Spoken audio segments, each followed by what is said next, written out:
सभी विद्यार्थियों का इतिहास प्रैक्टिस बैच में स्वागत है। इतिहास के सभी मौर्य वंश से जितने भी इम्पोर्टेंट प्रश्न हैं हमने 50 क्वेश्चनों को कवर करने की कोशिश किया है। तो क्विक रिवीजन में आप देखेंगे फर्स्टली मौर्य वंश से जितने भी इम्पोर्टेंट प्रश्न हैं उन पर हम एक नज़र डालेंगे, देखेंगे कि आपका क्या स्कोर रहता है। आप भी चेक करिएगा। चलिए देखते हैं कि मौर्य वंश के ऑब्जेक्टिव क्वेश्चन नंबर 1 से स्टार्ट है। क्वेश्चन नंबर 1 क्या कह रहा है कि चाणक्य का अन्य नाम था भट्टास्वामी, विष्णुगुप्त, राजशेखर या विशाखदत्त। इनमें से कौन सा सही ऑप्शन है आपको बताना। तो इसका राइट आंसर है विशाखदत्त। नहीं, विशाखदत्त ने विष्णुगुप्त, विष्णुगुप्त इसका राइट आंसर है। इसका राइट आंसर है विष्णुगुप्त। चाणक्य का दूसरा नाम विष्णुगुप्त है। नेक्स्ट क्वेश्चन है 2 नंबर, निम्न में से किसकी तुलना मैकियावली के प्रिंस से की जाती है। मैकियावली की एक रचना है द प्रिंस की रचना कालिदास का मालविका काग्निमित्रम, वात्स्यायन का कामसूत्र, कौटिल्य का अर्थशास्त्र, तिरुवल्लुवर का तिरुकुरल में से कौन सा सही आंसर है आपको बताना है। तो इसमें राइट आंसर क्या है, प्रिंस से किसकी तुलना की गई है। तो कौटिल्य के अर्थशास्त्र की तुलना किससे की गई है, मैकियावली से। अगला है वह शासक कौन था जिसने सिंहासन पर बैठने के लिए अपने बड़े भाई सुसीम की हत्या कर दी थी। तो भाइयों की हत्या करने के लिए सबसे प्रसिद्ध हैं अशोक। मौर्य वंश में अशोक अपने 99 भाइयों की हत्या करके राजा बने थे। चलिए आगे बढ़ते हैं। नेक्स्ट क्वेश्चन है निम्नलिखित में से सम्राट अशोक की वह पत्नी कौन थी जिससे प्रभावित किया था। सम्राट अशोक की वह पत्नी कौन सी थी जिसने उनको प्रभावित किया था। तो उनको प्रभावित करने वाले अशोक की पत्नी देखो ये है कारुबाकी का उल्लेख प्रयाग प्रशस्ति यानी कि इलाहाबाद के अभिलेख से पता चलता है, जिसे रानी का अभिलेख कहा जाता। चलिए क्वेश्चन अगला है, अशोक ने अपने सभी अभिलेखों में एक रूपता से किस प्राकृत भाषा का प्रयोग किया है। प्राकृत भाषा, एक रूपता से किस प्राकृत भाषा, तो वो है अर्धमागधी। अगला बिंदुसार विद्रोहियों को कुचलने के लिए अशोक को कहाँ भेजा था। देखो अशोक सबसे पहले उज्जैनी में था, फिर इसको कहाँ भेज दिया, तक्षशिला भेज दिया था। तक्षशिला में बिंदुसार के समय में दो विद्रोह हुआ, उसका दमन करने के लिए इसको तक्षशिला भेजा था।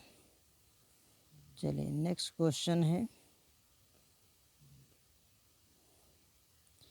निम्नलिखित में से वह व्यक्ति कौन है जिसका नाम देवनाम प्रिय है। देवनाम प्रियदर्शी के नाम से किसको जाना जाता है, तो अशोक को जाना जाता है। निम्नलिखित में से प्राचीनतम राजवंश कौन है, तो प्राचीनतम देखो मौर्य के पतन के बाद गुप्त आए, कुषाण आए, कण्व आए, ये बात के हैं। इसका राइट आंसर है मौर्य। चलो अगला है कौटिल्य चाणक्य किसका प्रधानमंत्री थे। नहीं, कौटिल्य और चाणक्य एक ही नाम है। तो ये किसके प्रधानमंत्री थे, तो ये प्रधानमंत्री थे चंद्रगुप्त मौर्य। चलिए नेक्स्ट क्वेश्चन आते हैं, कलिंग विजय के उपरांत यानी कलिंग विजय के बाद अशोक महान किस धर्म को अंगीकार किया यानी स्वीकार किया, तो वो है बौद्ध धर्म को स्वीकार कर लिया था। कलिंग युद्ध के बाद बौद्ध धर्म स्वीकार किया। चंद्रगुप्त के शासन विस्तार में किसने मुख्य रूप से मदद किया। शासन विस्तार यानी कि शासन को बड़ा करने के लिए किसने, शुद्धोधन, उमागुप्त, चाणक्य और शूद्रक, इनमें से कौन है। तो देखो शुद्धोधन कपिलवस्तु के राजा थे, इनकी तो बात ही खत्म। चाणक्य इनके जो सबसे मदद करने वाले थे, सी आंसर है चाणक्य। सांची किस कला या मूर्ति कला का निर्माण है, तो ये बौद्ध कला का है। सांची बौद्ध के लिए जानी जाती है। प्राचीन भारत का वह प्रसिद्ध शासक जिसे जीवन के अंतिम दिनों में मौर्य जैन धर्म अपना लिया था। अपने जीवन के अंतिम दिनों में जैन अपनाने वाला कौन है, तो जीवन के अंतिम दिनों में जैन अपनाया था चंद्रगुप्त मौर्य ने। और ये भद्रबाहु से शिक्षा लेकर के कहाँ चले गए थे, श्रवणबेलगोला चले गए थे, वहीं संलेखना से अपने प्राण त्यागे थे। मौर्य साम्राज्य की स्थापना किसने किया था, तो चंद्रगुप्त मौर्य ने किया था। अगला है मौर्य साम्राज्य में प्रचलित मुद्रा का नाम। मुद्रा क्या थी, पड़ थी। मौर्य साल की मुद्रा पड़ हुआ करती थी। चलिए, निम्नलिखित में से कौन सा मौर्य वंश का शासक नहीं है, तो देखो चंद्रगुप्त मौर्य तो इसके संस्थापक हैं, अशोक इनके ही है, बिंदुसार इनका उत्तराधिकारी है, इनका ये है। ये तीनों ही मौर्य के हैं, पर अजातशत्रु हर्यक वंश का है। अजातशत्रु किसका है, हर्यक वंश का। अजातशत्रु हर्यक वंश का है, बाकी सभी मौर्य वंश के हैं। चलिए, नेक्स्ट है निम्नलिखित में से अशोक का उत्तराधिकारी। तो अशोक के उत्तराधिकारी कौन है, अशोक के उत्तराधिकारी के बारे में क्या उल्लेख मिलता है, देखो चंद्रगुप्त मौर्य। चंद्रगुप्त मौर्य का उत्तराधिकारी बिंदुसार। बिंदुसार का उत्तराधिकारी अशोक। अशोक का उत्तराधिकारी कौन होगा, कुणाल होगा। अशोक का उत्तराधिकारी कुणाल। मुद्रा राक्षस का लेखक निम्न में से कौन से। मुद्रा राक्षस किसकी रचना है, तो विशाख दत्त की। मुद्रा राक्षस विशाख दत्त की रचना है।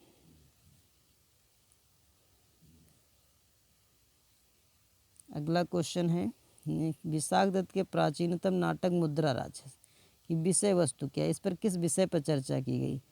हिंदू जनश्रुति में देवताओं और राक्षसों के बीच संघर्ष, राजकुमार कबीलाई महिला की प्रेम कथा, दो आर्य कबीलों के बीच संघर्ष के बारे में। देखो आर्य कबीला वगैरह ये सब प्राचीन भारत इतिहास में चला गया, आर्यों के आगमन, पर यहाँ आर्य का कोई मतलब नहीं, कबीलाई का कोई मतलब नहीं। यहाँ पर इसका जो विषय वस्तु डी आंसर होगा।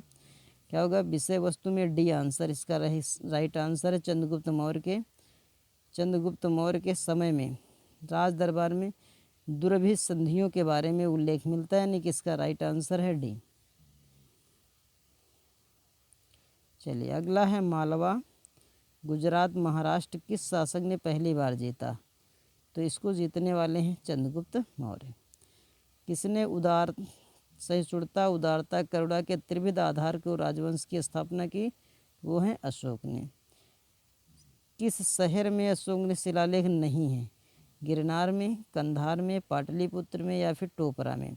तो किस शहर में नहीं है, तो इसका राइट आंसर है पाटलिपुत्र में। पाटलिपुत्र में अभिलेख नहीं है। अर्थशास्त्र का लेखक समकालीन था, यानी किसके समकालीन था, अशोक के, चंद्रगुप्त विक्रमादित्य के, चंद्रगुप्त के या फिर समुद्रगुप्त थे, तो ये थे चंद्रगुप्त के। चाणक्य किसके समकालीन थे, चंद्रगुप्त के।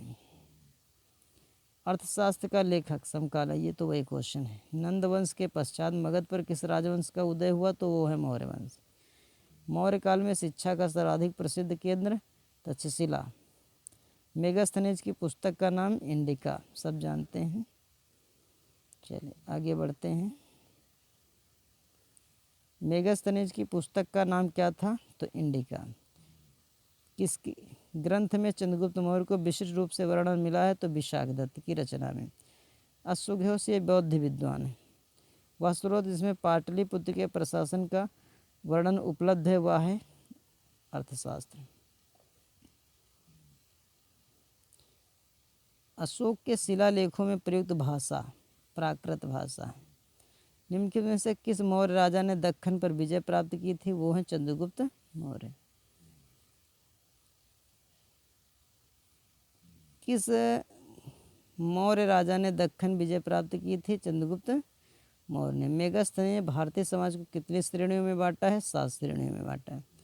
कौटिल्य के अर्थशास्त्र में किस पहल पर प्रकाश डाला गया है, आर्थिक जीवन, राजनीतिक नीति, सामाजिक नीति या धार्मिक नीति, तो ये राजनीति से संबंधित है। अर्थशास्त्र कैसे संबंधित है, राजनीति से संबंधित है। नेक्स्ट क्वेश्चन है, निम्नलिखित में से कौन सा क्षेत्र निम्नलिखित में से कौन सा क्षेत्र अशोक के साम्राज्य से सम्मिलित नहीं है? देखो कलिंग पर तो अधिकार कर ही लिया था, बिहार में था ही, अफगानिस्तान में था ही, तो श्रीलंका इसका राइट आंसर है कि श्रीलंका सम्मिलित नहीं था। अगला है पाटलिपुत्र को किस शासक ने सर्वप्रथम अपनी राजधानी बनाया था? तो सबसे पहले चंद्रगुप्त ने बनाया था। पाटलिपुत्र में ऐसे चंद्रगुप्त का महल बना था, ईंटों का, पत्थर का, लकड़ी का या मिट्टी का? तो ईंटों, लकड़ी का। बराबर की गुफाओं का उपयोग यानी उपयोग करने किसने आश्रय गृह के रूप में किया, यानी कि रहने के लिए आश्रय के रूप में किसने इनका उपयोग किया? तो वो है आजीविकों। बराबर की गुफाएं किसके लिए बनी थी? आजीविकों के लिए बनी। किस अभिलेख से यह साबित कर दिया चंद्रगुप्त प्रथम का प्रभाव पश्चिम तक फैला हुआ था? तो रुद्रदामन का जूनागढ़ अभिलेख। केवल वह स्तंभ जिसमें अशोक ने स्वयं को मगध का सम्राट बताया है, तो वह कौन सा है जिसमें मगध का? तो वो है भाबरू का स्तंभ। अब ये नीचे 39 नंबर पे सूची में मिलान कीजिए। तो मिलान में देखिएगा, चंद्रगुप्त मौर्य को किस नाम से जाना जाता है? तो सेंड्रोकोटस के नाम से। बिंदुसार को अमित्रघात कहा जाता है, अशोक को प्रियदर्शी कहा गया है, चाणक्य विष्णुगुप्त का नाम है। तो इसका जो बनेगा A B C D ऐसे। तो ए का क्या नंबर आ रहा? 2, बी का कितना आ रहा? 3, सी का कितना रहा? 1, डी का 4, यानी 23-14 इसका आंसर बनेगा। चलें आगे देखते हैं। देखिए ये मिलान 23-14 कहाँ पे दिखा रहा है? ये सी आंसर दिखा रहा है, 23-14। चलिए, प्रथम भारतीय सम्राट स्थापित किया गया चंद्रगुप्त मौर्य द्वारा। उत्तराखंड में अशोक का एक शिलालेख स्थित है, कौन सा स्थान पर है? देवप्रयाग में, केदार में, कालसी में, ऋषिकेश में? तो सही आंसर है इसका कौलसी में। कालसी में इसका एक शिलालेख स्थित है। अगला है सांची का स्तूप किसने बनाया था? तो सांची का स्तूप अशोक के द्वारा निर्मित है। अगला है अशोक के शिलालेखों को पढ़ने का प्रथम श्रेय कौन सा अंग्रेज है? तो जेम्स प्रिंसेप ने। एक बहुत बार रिपीट हुआ है क्वेश्चन, जेम्स प्रिंसेप ने इसे पढ़ने का श्रेय प्राप्त हुआ है।